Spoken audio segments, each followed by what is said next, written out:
Allah gives and Allah takes. I fear that I do not have much time left in this world, yet I cannot complain. My life has been an adventure, and for all my humility, I believe it has been extraordinary enough to be written about. You may accuse me of vanity, but I have decided to write the book myself. It should be good literature, after all. I dined with fine emirs and caroused with simple peasants on moonlit steppes. They waged wars and sat on thrones, only to lose them again.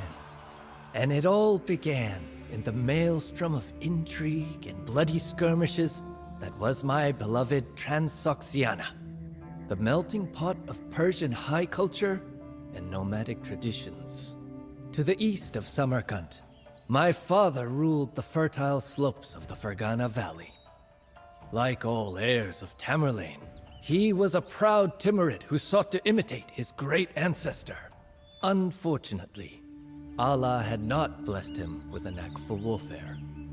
After a few humiliating defeats, he decided to devote himself to his other passions: eating, drinking, and rearing pigeons. One day, as my father was climbing the stairs to check on his birds, Allah, in his infinite wisdom, decided that this model of gluttony had waffled on the earth for long enough. Halfway up to the dovecote, the stairs collapsed under him, and he fell to his death. And that is how I, Babur, came to be Lord of the Fergana Valley. Yet, like all transitions of power in our culture, it was not to be a peaceful one. Thanks to my dear mother, Kutluk, my Beys agreed not to abandon what surely appeared to be a dynasty in shambles. But my devious uncles were another matter. At that time, I was just a 14-year-old boy with nothing to my name, and my uncles, who had long desired the Fergana Valley, thought that my inheritance was ripe for the taking.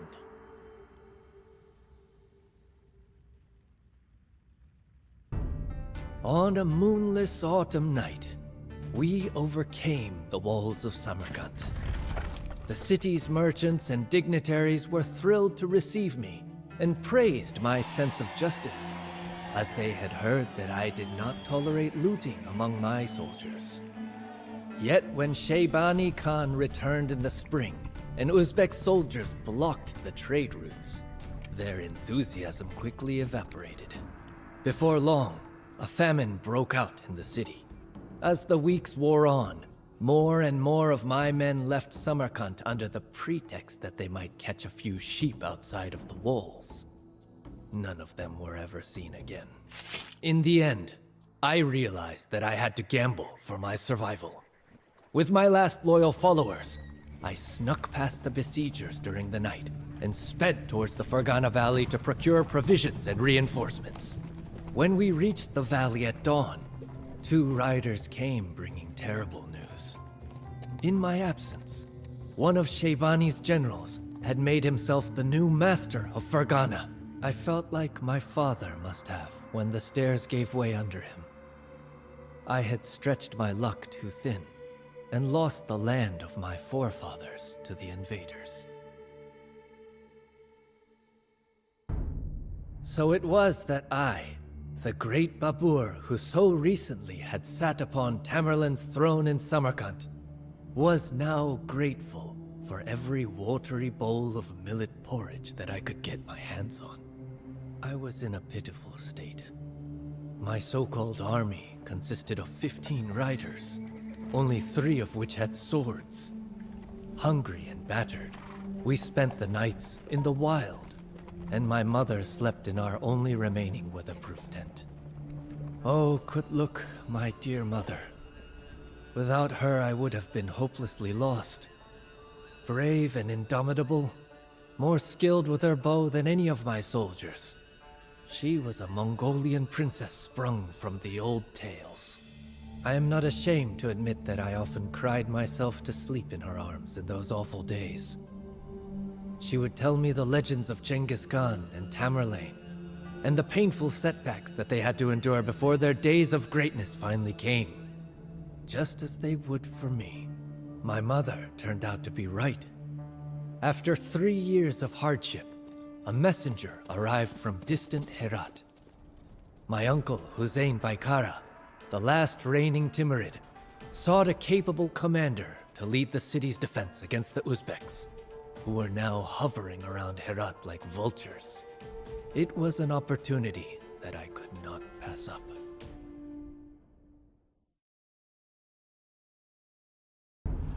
The Uzbeks had been driven out, or so I thought. As soon as I left Persia, Herat was overrun by a third Uzbek army, which had been waiting for me to lower my guard. Yet the pain of losing Herat was nothing compared to what befell me shortly after taking Kabul. My noble mother, who had suffered all of the hardships of the last few years without complaining, died in the shadow of the city's snow-capped mountains. It was not a good place for Kutluk to die. She had always loved the rolling hills of Samarkand. Yet, even as grief consumed me, I surrendered her body to the earth in the most beautiful terrace garden in all of Kabul. I had become the ruler of a grand cosmopolitan city. Yet I felt like the poorest man in the world. It seemed that for every good thing that I was given, something valuable was taken away from me. Allah gives, and Allah takes. Samarkand was the most beautiful face that the earth has ever turned towards the sun. And in Herat, you were sure to accidentally kick a poet whenever you stretched your legs.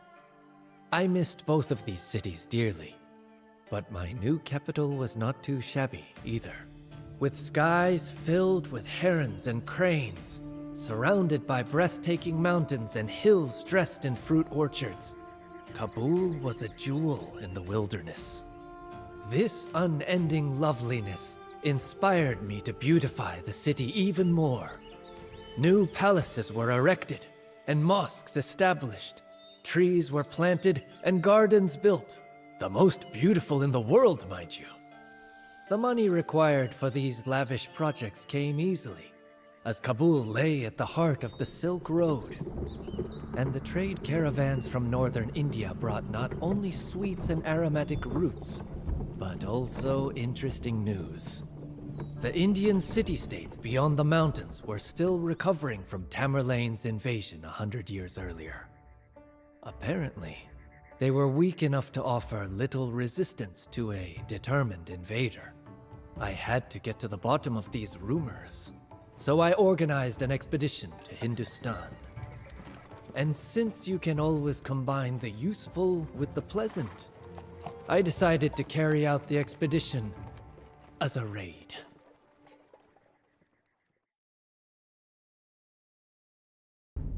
For all the coin, diamonds, far to the... For all the coin, For all the coin, diamonds, and rubies that my men presented to me, these spoils were merely the promise of something far greater. But I had just the idea for how to invest these new riches. Far to the west, in the Ottoman Empire, great advances had been achieved in gunpowder technology. The Sultan had entire gunpowder regiments at his disposal, and his new cannons were suitable not only for sieges, but also for use in battle. Thus, I sent negotiators to the Ottomans to acquire these miracle weapons for me, and to hire experts to demonstrate their use to my men, who only knew how to fight with bows and sabers. The sound of a cannon being fired is indescribable. For a while, I forgot about all of my troubles and simply fired a cannonball each day for my own amusement. Hearing of my new toys, my relatives began pleading for me to retake Transoxiana from the Uzbeks, even awarding me the title Padshah, Great King. A decent ploy, But my attention was now fixed on India. Strictly speaking, India already belonged to me, as Tamerlane had once conquered it for our family. As the last ruling descendant of the great Amir, it was only right that I be given back what someone else was only administering for me. That someone was a man named Ibrahim Lodi, an Afghan pretender who ruled northern India from his capital in Delhi. Seeking to avoid unnecessary bloodshed, I wrote him a friendly letter and gave him a goshawk as a present. All that I asked in return was for my lands to be given back to me. Unfortunately, Ibrahim Lodi never replied, and so I had to put down the quill and let my cannons do the talking. With 15,000 men, I marched on Panipat, a small village on the plains northeast of Delhi.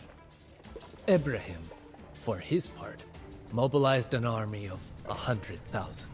In front of my men, I played the intrepid general, unshaken even by this unimaginable number. But secretly, I wondered if I had not bitten off more than I could chew. On the fields of Panipat, the enemy's strength in numbers proved to be its greatest weakness. Having never faced firearms before, Ibrahim's terrified war elephants were rendered useless by the thundering of my cannons. With little room to maneuver, his fighters huddled together so closely that they became nearly immobile. Firing straight into their lines, my cannoneers created a bloodbath. Just a few hours after the battle begun, there was nothing left of Ibrahim's army. My men found his body in a mountain of corpses and brought me his head as evidence of his demise. With Ibrahim's death, the Sultanate of Delhi came to an end. I had a tomb erected for the fallen Sultan in Panipat, as a reminder that the great Babur treats even his fiercest opponents with respect.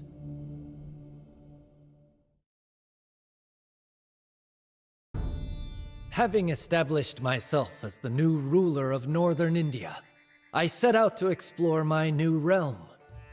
But wherever I went, I experienced only shock and disappointment. The people here lacked all good manners and never paid their taxes on time. None of the cities that I visited had a university, and there were no good horses to be found, no tasty grapes or sweet melons. Nothing. The one saving grace was the enormous deposits of gold and silver. Riches which made the Rajput empires in the west regard me with envy and suspicion. I knew better than to underestimate these independent princes, whom even Lodi had failed to subjugate. But motivating my men to do battle with them proved difficult. Many of the soldiers who had traveled with me from Kabul were disappointed that our campaign had not ended with a traditional Timurid pillaging. Like a sword that had seen too many battles, their loyalty had been blunted. I had to use all of my eloquence to convince them to stay. In a humbling act of sacrifice, symbolic of what I now asked of my followers, I publicly spilled a whole batch of Afghan wine that I had been looking forward to for months. My men were moved to tears when I announced that I would never again drink wine, for they knew very well how devoted I was to such worldly pleasures. When I asked Allah for his blessing, my soldiers held up their weapons in assent. With my warriors' loyalty sharpened, I began preparing for war. With the Rajput alliance crushed, there was no one left who dared challenge me. A grand feast was held to celebrate my victory. Everyone who had stood by my side on my arduous path to power received an invitation, as did, of course, all of the descendants of Genghis Khan and Tamerlane. 40,000 guests accepted the invitation, including princes from Persia, veterans from Kashmir, and even commoners who had done me a favor in one way or another. Yet what pleased me most was the arrival of about 100 Afghan peasants from Transoxiana, who had given me shelter during my days in the wilderness. I had never forgotten the bravery of these common shepherds, and they, evidently, had not forgotten me either. While I laughed at the follies of my fellow commanders and danced to my heart's content with the cheerful peasants, it was all just for show. On the inside, I remain a stranger, alone in a foreign land.